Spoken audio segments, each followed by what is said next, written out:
আসসালামু আলাইকুম। আশা করি সবাই ভালো আছেন, আমরাও ভালো আছি। মিঠু কিচেনে আবার একটু নতুন রেসিপি নিয়ে চলে আসলাম। আমাদের আজকের রেসিপি হবে মজাদার পাকা আম দিয়ে আমের পুডিং তৈরি করে দেখাবো। তো এখানে আমি 3টি আম নিয়েছি। আমটি দেখতে পাচ্ছেন পাকা, আর আমটিকে আমি ভালো করে পানি দিয়ে ধুয়ে নিয়েছি। আধা ঘন্টার মতো পানিতে ভিজিয়ে রেখেছিলাম, যেহেতু কেমিক্যাল দিয়ে আমটা পাকানো হয়।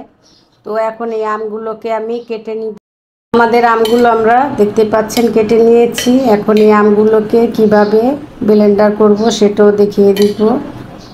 তো লাগছে আমাদের একটি ইলেকট্রিক ঝগ। এই ঝগে আমরা আমটাকে ঢেলে নিব। আর কি কি উপকরণ লাগবে সেটাও আমি আপনাদেরকে দেখিয়ে দিব, তাহলে আপনাদের পুডিংটা তৈরি করে নিতে সুবিধা হবে। তো সম্পূর্ণ আমটাকে আমি এভাবে দেখতে পাচ্ছেন ঢেলে নিচ্ছি। তো এখন কি কি উপকরণ লাগবে সেটাও দেখিয়ে দেই। লাগছে আমাদের চিনি, লাগছে স্বাদ অনুযায়ী লবণ, আর লাগছে এখানে তরল দুধ। এই দুধটা দিয়েই কিন্তু পুডিংটা তৈরি করলে খেতে মজা হয়। আর এখানে লাগছে এই তো আগার আগা পাউডার। আপনারা এই পাউডারটাই দিবেন।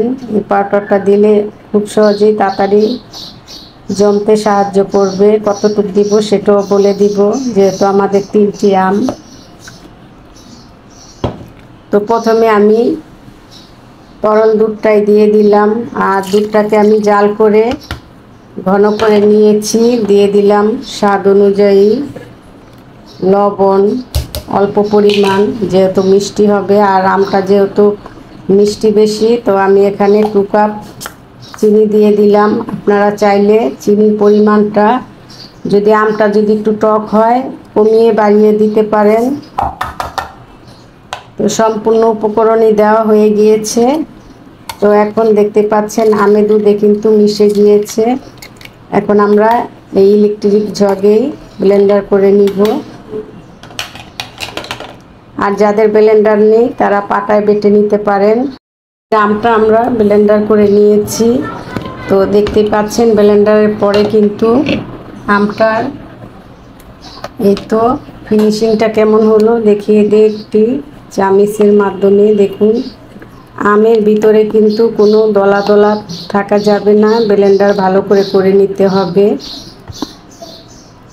আর এই তো এই পরিমাণই হবে আম দুধটা। আমরা একত্রে ব্লেন্ডার করে নিয়েছি, চিনিটার সাথে দিয়েছি। এভাবেই করে নেবেন। এখন আমরা এখানে একটি, যে পাত্রতে আমরা পুডিংটা করব সেই পাত্রটা নিয়ে নিলাম।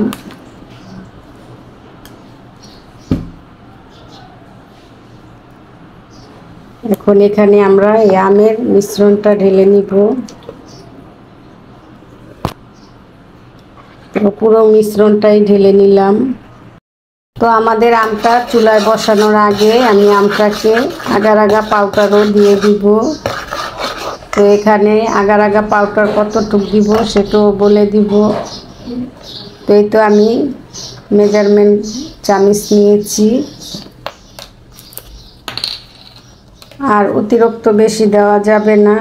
তো এই তো আমি 1 টেবিল চামচ পরিমাণে দিয়ে দিব। এতে আমাদের হয়ে যাবে। আর এটা অবশ্যই চুলাটা ধরানোর আগে আপনারা দিয়ে লাড়াচাড়া দিয়ে মিক্স করে নেবেন। তারপরে চুলাটা অন করে নেবেন, তাহলে কিন্তু ভালো হয়। আর চুলা ধরিয়ে দিতে যাবেন না, তাহলে দলা পেকে যাবে, পুডিংটা নষ্ট হয়ে যাবে। তো আমের সাথে আমি দিয়ে দিব এখন একটু কালার ফুড, একটু হালকা কালারের জন্য।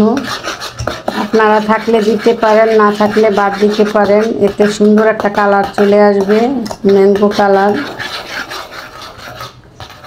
তো আমাদের আগার আগা পাউডার আর একটু কালার ফুড দিয়েছি, মিক্স হয়ে গিয়েছে। এখন আমরা সরাসরি চুলায় এই পাত্রটা বসিয়ে দিব। আর কতক্ষণ লাগবে এই পুটিংটা হতে সেটাও বলে দিব। তো চলুন আমরা চুলায় চলে যাই। তৈরি করার জন্য চুলায় চলে আসলাম। চুলায় আমি ফ্রাই প্যানটা বসিয়ে চুলাটা ধরিয়ে দিয়েছি। এখন এভাবে 5 মিনিটের মতো এই আমের মিশ্রণটাকে রান্না করে নিব। তো আপনারাও 5 মিনিটের মতো রান্না করে আর চুলার হিটটা একটু মিডিয়ামে রাখবেন, বেশি বাড়িয়ে দিবেন না, তাহলে দেখা যাবে পুড়ে যাবে। তো এভাবে আমটাকে রান্না করে নিতে হবে। আর ঘনত্বটা কেমন হবে সেটা আমি দেখিয়ে দিব। এভাবে আপনারা 5 মিনিটের মতো রান্না করে নিলাম। 5 মিনিট পর দেখতেই পাচ্ছেন আমটা কিন্তু বলক চলে এসেছে। এই তো আমাদের আমটা এরকম বলক আসবে। এভাবে বলক আসলে কিন্তু তাড়াতাড়ি হবে। আর 5 থেকে 7 মিনিটও লাগতে পারে। তো আমি 5 মিনিটের মতন জাল করে নিয়েছি, দেখতেই পাচ্ছেন। তো ঘনত্বটা কেমন হয়েছে দেখিয়ে দেই। এই তো এরকম ঘনত্বটা হয়েছে। তো আমি আর একটু নাড়াচাড়া দিয়ে আরও 2 মিনিটের মতো জাল করে নিব, তাহলে আমাদের এই ম্যাঙ্গো পুডিংটা হয়ে যাবে। তো এই তো এরকম ঘনত্বটা হবে। এই যে থেমে থেমে পড়ছে, দেখতেই পাচ্ছেন, থেমে থেমে পড়ছে। আর এই তো এই পাত্রটা কিন্তু এই যে লেগে যাবে না, এরকম সাদা সাদা দেখা যাবে। তো এই পর্যায়ে বুঝে নিতে হবে যে আমাদের ম্যাঙ্গো পুডিংয়ের জন্য আমটা জাল ঠিকঠাক হয়েছে। এই তো আমি আবারও দেখিয়ে দিচ্ছি, দেখুন। তো এখন নামিয়ে আমরা যেই পাত্রে ডালবো সেটাও দেখিয়ে দিব। আর অবশ্যই 5 থেকে 7 মিনিট আপনারা জাল করে নেবেন। পুডিংটা বসানোর জন্য আমি এখানে একটি পাত্র নিয়েছি। আপনারা চাইলে যে কোনো পাত্রতেই এই পুডিংটা সেট করতে পারেন।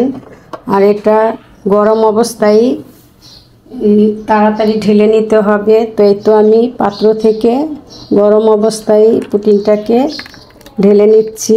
ঠান্ডা হলে কিন্তু জমে যাবে মিশ্রণটা।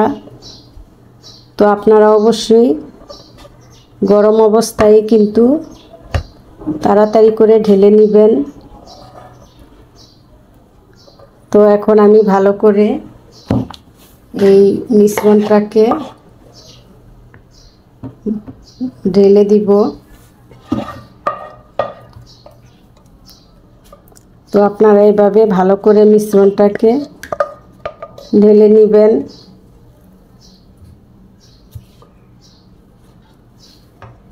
ঢেলে তারপরে এই তো এইভাবে ঝাঁকি দিলেই কিন্তু সমান হয়ে যাবে। তো এখন ঠান্ডা হলে আমি নর্মাল ফ্রিজে রেখে দিব আধা ঘন্টার জন্য। ফিরে আসবো আধা ঘন্টা। আসলাম আধা ঘন্টা পর। আধা ঘন্টার জন্য যে আমরা নর্মাল ফ্রিজে পুডিংটাকে রেখে দিয়েছিলাম, তো পুডিংটা সেট হয়ে গিয়েছে, দেখতেই পাচ্ছেন কতটা শক্ত হয়েছে। তো এখন আমি ছুরি দিয়ে এই সাইডগুলোকে কেটে নিতে হবে। তো প্রথমে এই সাইডগুলোকে আপনারা এভাবে ছুরির সাহায্যে আস্তে আস্তে উঠিয়ে নেবেন। যদি আগার আগা পাউডারটা ভালো হয় তাহলে এরকম শক্তই হবে। তো এভাবে আমি তো সাইডগুলো আগে সারিয়ে একটি প্লেটে তুলে নিব। তো ছুরির সাহায্যে আমি পুরো সাইডটাই আলগা করে নিয়েছি। তো এখন একটি প্লেট নিব। প্লেটের ভিতরেই আমি পুডিংটাকে ঢেলে নিব। তো প্রথমে এভাবে দিয়ে তারপরে প্লেটটা এভাবে রেখে, তো এইভাবে নিলেই কিন্তু একটা বাড়ি দিলেই পুডিংটা পড়ে যাবে। তো দেখতেই পাচ্ছেন আমাদের পুডিংটা কিন্তু মাশাআল্লাহ খুবই সুন্দর হয়েছে। তো আপনারা চাইলে যে কোনো পাত্রেই এই পুডিংটা সেট করে নিতে পারেন। তো আমি একটি কেকের পাত্রে পুডিংটাকে সেট করে নিয়েছিলাম। তো এখানে আমি এখন একটি